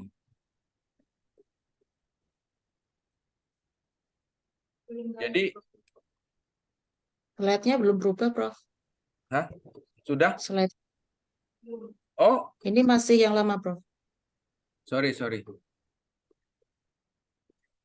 Muncul nggak? Belum, Prof. Ya. Masih lama ya? Masih yang lama ya? Iya.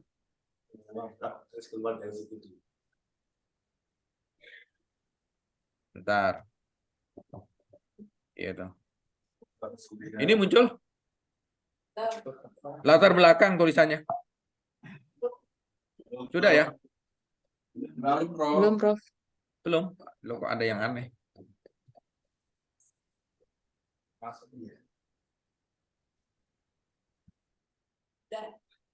Sebentar, saya cari kok enggak. Aduh, ini latar belakang ini. Muncul nggak?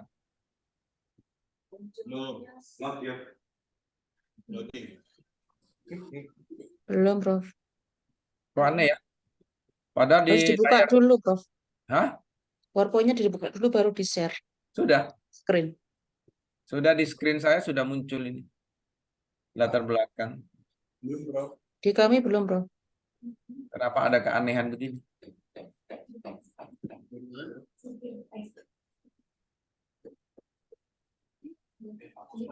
Coba saya stop screen.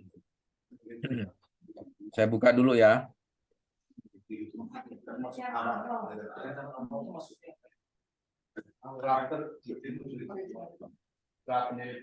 Latar belakang. Nah, ini harusnya sudah muncul. Ya, sudah, Prof. Ya, ini kok bisa kayak gitu ya? Ya. Jadi kalau saya gambarkan kurang lebih begini ya. Ini latar belakang. Teman-teman hati-hati, latar belakang itu jangan terlalu jauh nariknya ke belakang. Jadi kita mulainya dari rumusan masalah, kita harus tarik ke belakang. Ada kebiasaan teman-teman kalau bikin latar belakang itu selalu mulai dari kata-kata negara kita adalah negara hukum. Sering kayak gitu. Semua rumusan masalah mulainya dari situ ya. Sebaiknya jangan gitu. Jadi kita harus tahu kapan kita pas gitu berlarinya.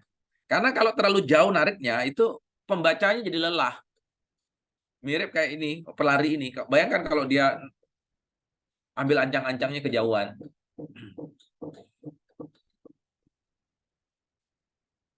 Idealnya kata pertama itu menjadi penarik ya, harus eye catching. Pendahuluan itu pasti dibaca orang.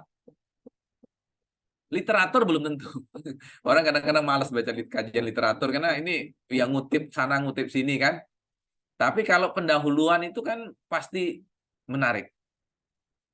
Jadi tidak ada salahnya teman-teman bikin disertasi itu dengan misalnya mulai dari mengungkapkan satu kejadian tadi, satu fakta, satu fenomena.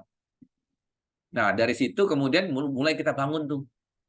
Ngikuti kerangka berpikir kita kan. Kerangka berpikir itu kita bayangkan saya akan ngomong ini sebagai pencetus dari rumusan masalah saya. Oh, sampai ke sana. Saya giring. Tidak saya jawab, saya tidak dalam konteks ingin menjawab, saya hanya ingin konteks menunjukkan Anda harus setuju dengan permasalahan saya. Sebenarnya itu misinya kita membuat latar belakang. Siapapun yang membaca latar belakang saya, dia harus punya kesimpulan bahwa problem ini sebetulnya menarik untuk diteliti. Dan Anda yang membaca tidak akan bisa menjawabnya sebelum Anda baca sampai selesai penelitian saya. Nah, itu misi itu. Kalau itu berhasil, menarik. Gitu ya. Bikin kayak gitu. Nah, latar belakang itu harus dibuat seperti piramida terbalik. Idealnya begitu. Ya, piramida. Jadi mulai dari ini tapi harus mengerucut sampai ke rumusan masalah. Tidak boleh ada yang terpotong. Tidak boleh ada yang terpotong. Ya, makanya jangan kita mulai dari topik, kita mulai dari rumusan masalah yang kita tarik ke belakang. Tadi saya bilang, tarik sampai ancang-ancang kemana ya? Oh, sampai di sini, selesai. Dari sini saya mulai bangun. Dengan demikian sebenarnya rumusan masalah yang baik tidak perlu dirumuskan pun kalau latar belakangnya benar. Semua orang yang baca latar belakang itu sudah bisa menduga. Pasti ini masalahnya. Gitu. Mengapa? Karena dia sudah antar dengan baik. Kan kalau orang misalnya ya ngomong dengan kita, dia nggak perlu cerita masalah dia, rumusan masalahnya kan dia dengan cerita latar belakang kita bisa tahu. Oh, yang kamu maksud itu kan? Karena dia ngantarnya sudah mengantar dengan pas sampai ke situ. Kita sudah bisa menduga masalahnya apa. Sehingga misalnya gini, Pak Trisoko dengan Pak Satrio misalnya ya, bisa saling bertukar latar belakang. Nanti Pak Trisoko tanya, coba Pak Satrio baca latar belakang saya. Ininya jangan dikasih ya, rumusan masalahnya ditutup dulu. Terus suruh dia bilang, setelah Anda baca latar belakang saya, kira-kira pertanyaan apa yang hadir dalam latar belakang saya? Nah, tentu saja Pak Satrio bisa jawab kan, ini. Oh. Nanti kalau mendekati apa yang Anda rumuskan, itu berarti Anda sudah mengantarkan dengan baik. Jadi itu eksperimen aja ya. Tapi kalau ternyata beliau menjawabnya beda sekali dengan rumusan kita, jangan-jangan kita belum mengantarkan dengan baik. Mengapa? Karena yang baca saja masih bingung nih, masalah kamu apa sebetulnya? Ini ngomong ngalor ngidul di sini. Kita nggak tahu Anda mau bawa kemana permasalahan ini. Pembaca itu lelah kalau kita terlalu ini. Tapi kalau masalah kita tuh kompleks, intinya gini, kalau masalahnya kompleks, latar belakangnya perlu panjang. Kalau masalahnya simpel, latar belakang nggak usah panjang-panjang. Gitu. Contohnya gitu. Ada pertanyaan sampai sini?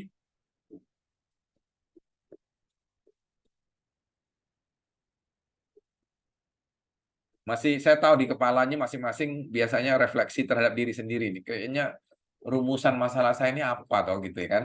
Terus latar belakang yang harus saya ambil apa gitu. Selalu begitu ya. Nah, nanti kalau memang kita ragu-ragu tadi saya katakan, biasanya ini butuh waktu. Kalau bikin latar belakang nggak terlalu susah lah. Membuat rumusan masalah itu clear. Makanya saya katakan ini adalah rohnya dari semua penelitian kita tuh di rumusan masalah. Karena ini punya konsekuensi kan, konsekuensi ke metodologi dan sebagainya nanti.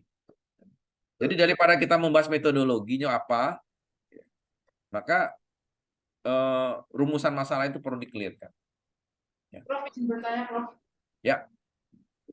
Untuk rumusan masalah, kira-kira kalau kita mempertanyakan bagaimana implementasi atau implikasi, itu apakah termasuk rumusan yang baik, ataukah implementasi itu harusnya dimasukkan ke latar belakang?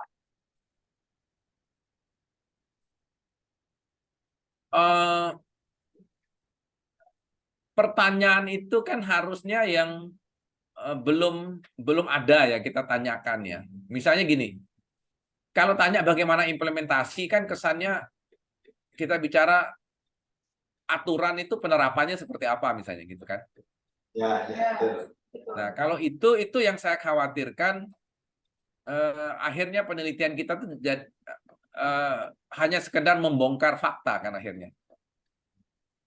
Tanya apa? itu tidak, problematikanya nggak terlihat. Jadi dari tadi saya menangkap teman-teman itu selalu senang dengan pertanyaan satu variabel. Bisa nggak dibenturkan, implementasi itu dibenturkan dengan apa? Variabel apa? Misalnya apakah implementasi tersebut ya konsisten dengan, misalnya. Itu jadi menarik tuh. Implementasi dikaitkan dengan konsistensi. Misalnya, konsistensi apa? Jadi jangan berhenti di satu variabel. Karena kalau pertanyaan satu variabel itu kesannya deskriptif. Deskriptif aja. Implementasinya ya paling tidak menunjukkan kecenderungan misalnya ada perbaikan. Misalnya gitu ya. Implementasinya tidak, berarti dibenturkan dengan konsistensi. Di mana maksudnya, di peraturan perundangannya atau? Ya. Oh, berarti Penelitian Ibu kan penelitian hukum. ya. Nah, kalau penelitian hukum hati-hati, apa sih sebetulnya supaya kita tidak dituduh melakukan penelitian sosiologi hukum misalnya. Tidak dituduh melakukan penelitian manajemen misalnya. Bisa aja kan. Nah, mau nggak mau normatifnya harus dimunculkan. Itu kata kuncinya lah. Normatif.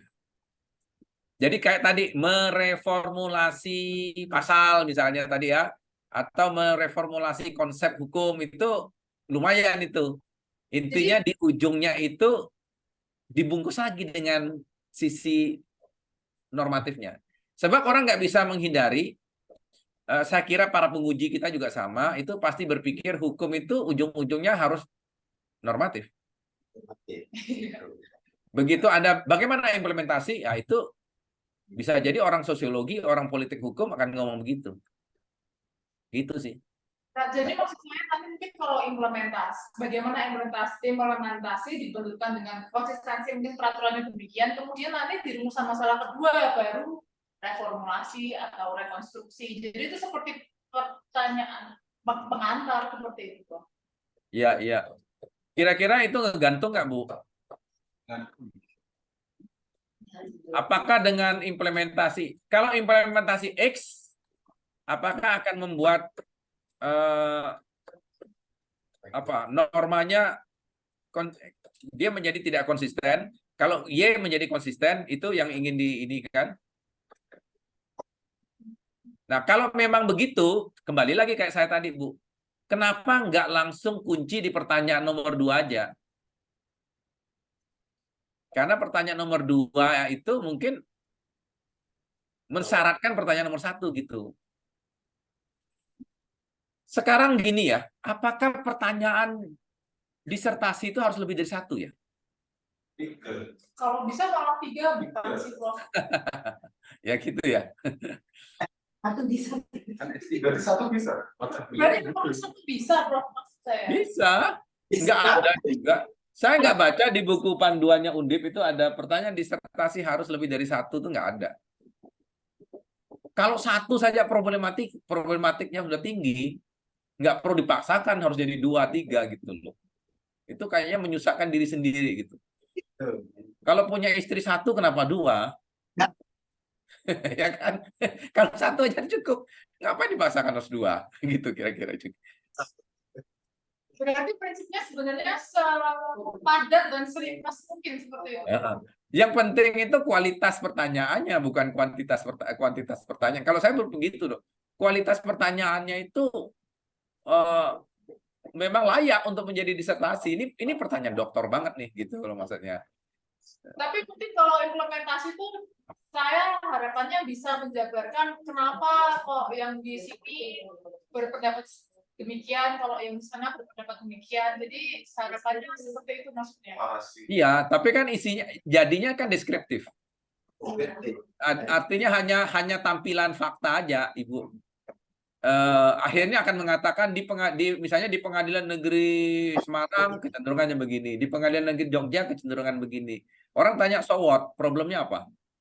Ya, kalau hanya deskripsi, itu kan? Ya. Berarti menyambung pertanyaannya Johan tadi, Mbak Johan tadi. Jadi kalau ada implementasi itu terkait terkait dengan kebijakan itu, Prof? Bisa, kalau mau dihubungkan dengan kebijakan, coba kita lihat apakah implementasi itu konsisten dengan kebijakan yang sudah ditetapkan dalam, misalnya dalam apa, SEMA kah, dalam apa kan bisa jadi kan. Itu menjadi menarik. Jadi kita lihat ada analisis pasti di situ, analisis tentang konsistensi kebijakan. Menjadi menarik. Tapi belum tentu problematik ya. Menariknya sih iya.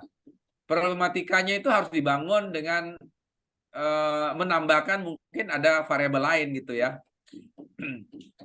Misalnya variabel tentang perubahan undang-undang, variabel tentang penataan kelembagaan, bisa jadi gitu. Contoh misalnya pengadilan pajak itu sekarang sudah tidak 2 kaki misalnya, sudah jadikan 1 kaki. Itu kan secara kelembagaan bisa punya pengaruh kan, gitu terhadap kebijakan. Jadi tadi kalau saya mengatakan benturkan dengan variabel lain, variabelnya tidak selalu harus 2, bisa 3, bisa 4. Itu jadi makin menarik ya. Nah, kalau dia variabelnya misalnya kita ingin bisa jadi, kalau bisa dipecah-pecah itu sepanjang dia itunya paralel ya. Tidak menggantung kayak tadi. Pembaca kita akan lebih paham bahwa ini layak untuk dipecah menjadi 2 pertanyaan gitu. Orang yang baca pertanyaan kita itu sebenarnya tahu loh. Pertanyaan kita itu sebetulnya ada pertanyaan yang hanya sekedar mengumpan. Kayak tadi kan 1 sebagai pertanyaan umpan saja, dan akan di apa ya, kalau pengen bola itu yang 1 ngumpan bola, yang 1 tinggal ngegolnya. Gitu kan. Akan ketahuan gitu. Ini pertanyaan ini sebenarnya golnya di pertanyaan terakhir nih gitu. Pertanyaan 1, 2 itu hanya umpan aja. Sehingga pertanyaan nomor 3 itu cukup ditanyakan 1, 2 terjawab sebetulnya. Nggak perlu harus dipecah gitu. Gitu sih, Bu. Terima kasih. Ya. Kita sampai jam berapa ya? 14.40 ya? Iya, Bro. Silakan, masih ada di tempat saya mungkin ada 5-7 menit lagi. Silakan kalau ada yang bertanya. Tapi intinya gini ya, ini sebenarnya ada contoh-contoh ya, tapi ini lebih contoh-contoh sederhana saja. Kalau bikin draft awal ya. Draft awal itu artinya teman-teman bikin kayak outline. Begini ya teman-teman ya. Kalau kita terbiasa menulis, sebenarnya kita cenderung bisa konsisten ketika nulis. Karena skenario seorang penulis yang sudah terbiasa nulis itu dia tahu saya akan ngomong ini, setelah ini ngomong ini, setelah ini ngomong ini, setelah ini ngomong ini. Tapi kalau teman-teman tidak punya kemampuan itu, jaga-jaga supaya ngomongnya nggak ngalor ngidul, lebih baik bikin outline. Outline itu intinya habis ngomong ini, saya ngomong ini. Habis ngomong ini, saya ngomong. Bikin aja, terserah mau bikin pointers boleh. Mau dibikin dalam bentuk kalimat lebih bagus lagi. Nah, nanti tinggal bagian-bagian itu dikembangkan. Tambahin referensi. Akhirnya jadi ngembang. Tapi ngembangnya itu tidak membuyarkan petanya. Peta jalannya itu nggak buyar gitu. Seperti itu. Sehingga latar belakang kita itu akhirnya tetap aja menjurus ke rumusan masalah yang kita ingin berikan. Ini contoh saja ya, misalnya draft awal kita bisa mulai dari topik gitu. Cukup 1-2 kalimat dulu untuk draft awal gitu. Ya. Misalnya contoh ini. Penelitian ini mengambil topik tentang persaingan usaha. Topik ini menarik perhatian karena apa? Nah, itu kita bikin statement dulu. Ini menarik, saya ingin tahu ini menarik karena apa ya. Pembaca kita jadi penting ini. Misalnya tentang leniency program misalnya. KPPU itu sekarang sedang mengembangkan model leniency program, itu program yang tidak selalu harus menghukum pelaku usaha, tapi diksinya dengan cara mengubah perilaku mereka dulu gitu. Kalau masih bisa pakai mengubah perilaku, dendanya belum dulu. Misalnya ya, lebih linier. Atau kalau mereka kartel misalnya, itu ada yang mau membocorkan, ya dia yang membocorkan itu diberi keringanan, tidak dihukum gitu. Kayak gitu ya, model kayak whistleblower. dalam korupsi. Misalnya itu contoh, oh kita ingin teliti itu. Kenapa menarik? Oh ini karena hal yang baru. Di negara lain sudah jalan, tapi di Indonesia praktis ini belum jalan, misalnya. Itu menarik untuk diteliti. Dan masih banyak kontroversi di luar. Itu hal-hal apa kenapa membuat itu? Kita bisa rinci dulu itu. Ya. Nah, misalnya cukup 1-2 kalimat. Tapi kita sudah jaga, oh itu nanti akan gitu. Nah, satu hal yang penting, kita harus melihat apa kaitan problem kita dengan hukum. Nah, itu penting. Supaya kita bisa sejak awal meyakinkan ke pembaca kita, ini penelitian area hukum loh. Anda jangan persoalkan ini bukan penelitian hukum, ini penelitian hukum. Maka kita harus mengaitkan ini 1-3 kalimat ini sebagai draft awal ya. Kita bisa tulis kaitannya nih. Apa? Ada banyak aspek persaingan usaha yang terkait dengan bidang hukum, termasuk di dalamnya hukum pidana. Nah, kita tahu, oh ini dia naik. Dia lagi mencari aspek hukum pidana dalam persaingan usaha, misalnya gitu. Kayak gitu ya. Kita bisa pakai juga misalnya ini. Menurut catatan Komisi Pengawas Persaingan Usaha sejak tahun sekian sampai tercatat ada sekitar sekian kasus telah diselesaikan oleh komisi ini. Penetapan KPU telah memperkaya khasanah hukum persaingan usaha di Indonesia khususnya hukum bisnis, misalnya gitu. Oh, ini area hukum bisnisnya nih. Jadi kita udah mulai. Nah, saya ingin memberi penekanan juga ke teman-teman ya. Jangan menggunakan terlalu banyak kata-kata yang sifatnya kualitatif. Kata kualitatif sangat, cukup, itu hindari. Lebih baik pakai angka. Itu langsung meyakinkan orang angka itu. Dalam argumentasi, kuantitatif itu penting. Sekian kasus. Udah, kita sebutkan. Kayak gitu. Cantumkan. Jadi kita tegas. Lalu naik identifikasi permasalahan bidang hukumnya. Nah ini penting, kita membuat pembaca kita tuh sadar bahwa kita itu sebetulnya sudah melakukan riset awal. Isu yang kita angkat itu hanya bagian kecil dari isu yang besar. Jadi kita cerita ada banyak problem. Ya, tapi kita ingin mengatakan problem itu tidak semuanya nanti saya teliti.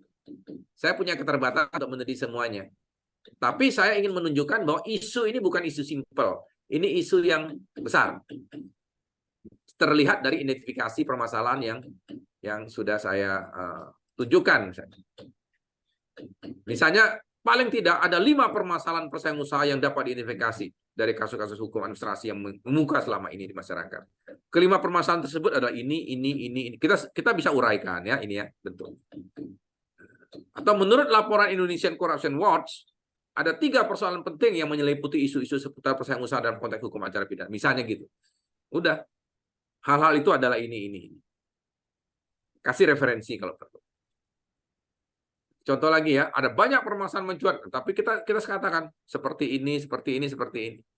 Kalau perlu dengan contoh-contoh nggak apa-apa. Tapi tadi kita harus memilih kan, dari sekian permasalahan yang besar itu, kita ingin membawa pembaca kita tuh lebih fokus. Yang saya teliti itu mungkin kita pilih aja yang menurut kita paling menarik perhatian dan paling layak untuk diteliti dalam konteks disertasi saya. Cukup 3 kalimat, 3-5 kalimat di draft awal ini. Misalnya dari identifikasi tersebut penelitian akan memusatkan perhatian pada satu permasalahan yaitu apa? Atau 2 permasalahan yaitu apa? Kutip kalau dari siapa gitu ya kalau memang ada. Permasalahan tersebut sengaja dipilih karena secara kuantitas kasus-kasus yang ditangani KPPU memang didominasi oleh isu. Ini saya ambil contoh persaingan usaha aja ya, biar gampang. Mengingat keterbatasan waktu, tenaga dan biaya, tidak mungkin seluruh permasalahan tersebut dapat diangkat dan penelitian. Untuk itu penelitian ini hanya akan mengambil permasalahan pertama saja. Karena sudah nyebut 1, 2, 3 kan tadi. Ya, misalnya kita ngomong begitu ya. Ini biasanya kalau untuk mahasiswa oke lah saya terima. Ada keterbatasan waktu, tenaga. Tapi kalau penelitian disertasi kan harusnya waktu itu dikasih berapa semester ya teman-teman ya. Jangan ada alasan waktu sih sebenarnya. Gitu. Nah, ini terakhir nih hati-hati 5-10 ini ya. Batasi ruang lingkup permasalahan dengan yang telah dipilih itu dengan cara menyinggung variabel-variabel yang terkait. Lokasi penelitian, kurun waktu seperti yang saya katakan tadi. Jadi yang terakhir ini sudah dipilih 1 atau 2 lingkup lingkup permasalahan, tapi perlu ada pembatasan lagi. Itu. Permasalahan penelitian berangkat dari 2 variabel, yaitu apa dengan apa. Misalnya substansi putusan-putusan selama kurun waktu sekian, pilihan tersebut adalah karena apa. Bikin argumentasinya ya. Harus ada alasan kenapa pilih ini, tidak pilih ini. Pemilihan wilayah ini karena apa, misalnya kalau perlu wilayah. Seperti itu. Ya. Nah, jangan sampai terjadi jangan sampai terjadi kita membuat satu kata-kata kunci di dalam rumusan masalah yang tidak pernah disinggung dalam latar belakang ya. Terutama pada langkah 4 dan 5 ini. Karena ini kan sudah di ujung piramida terbalik kita. Ini sudah ada di ujung dia yang sebelah sini. Langkah 4 dan 5 itu. Jangan sampai di sini ada kata yang ujuk-ujuk muncul. Tidak pernah kita baca di latar belakang. Di rumusan masalah kok ada kata itu. Gitu. Jangan sampai. Makanya periksa ya ini. Kayaknya itu ya. Gimana? Ada pertanyaan sebagai penutup?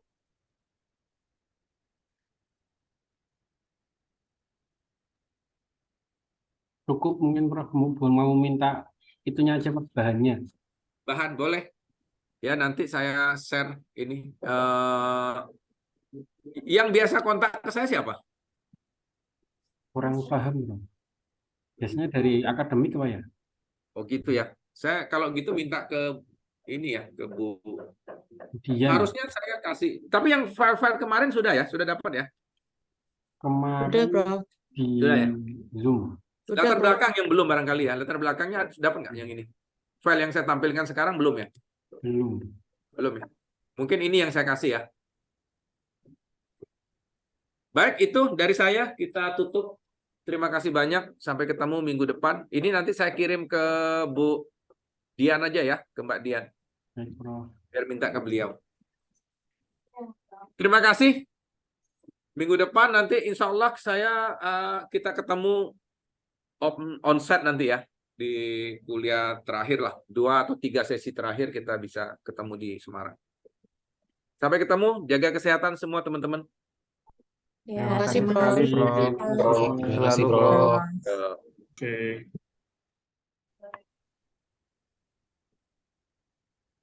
Terima kasih, Prof. Wis.